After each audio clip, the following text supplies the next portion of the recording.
Thievenard, je viens de la Côte d'Ivoire. Je suis une créatrice qui fait des sacs et accessoires et quelques vêtements. C'est une anecdote que je vous raconte. J'ai voulu m'acheter un sac. Et c'était un sac tout bête, en toile et tout, et il coûtait 190 €. Quand je regardais le sac, je me suis dit, je ne vais pas acheter ça à ce prix.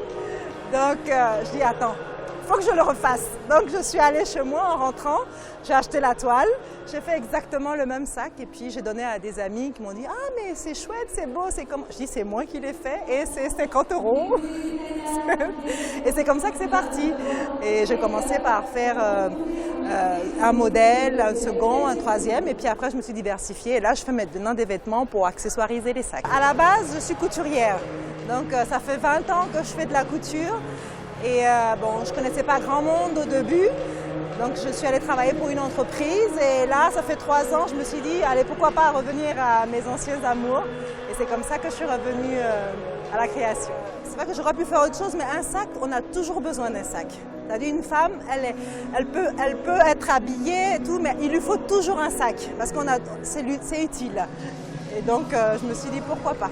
Ça, par exemple, c'est de la récup, c'est carrément le sac de cacao que j'ai récupéré et que je fais en sac, donc il est doublé en pagne, la hanche est en cuir et ça plaît beaucoup. Franchement, c'est du pain béni, on va dire. C'est un produit typiquement ivoirien, c'est de la toile de jute que j'utilise. Ça plaît, franchement, tout le monde aime bien et je rends service entre guillemets à la nature. Moi, j'y prends goût, j'aime beaucoup. Je peux travailler pendant des heures, je suis infatigable et j'adore, franchement. En fait, je travaille tous les matériaux. Je travaille le cuir, je travaille le jean, je travaille le pagne et je travaille aussi comment ça s'appelle, la paille, là. J'en ai pas ici, le raffia. Voilà, mais j'en ai pas en exposition, mais je travaille aussi le raffia. J'ai pas vraiment une cible,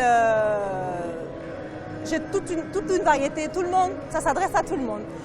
Comme je dis, je diversifie justement pour pouvoir satisfaire tout le monde. Tous les Européens, des Africains, tout le monde. Je vais vous raconter l'expérience d'hier.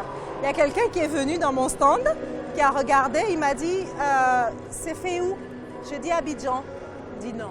Je dis si, il dit c'est pas possible. Je dis mais si je vous dis, exactement ce qu'il m'a dit. Il m'a dit, écoutez, je suis étonnée de voir une si belle qualité venir de Côte d'Ivoire. Je dis, bah, écoutez, après ça dépend de chacun. Je veux dire, moi je suis couturière, donc je veille à ce que les finitions soient bien faites.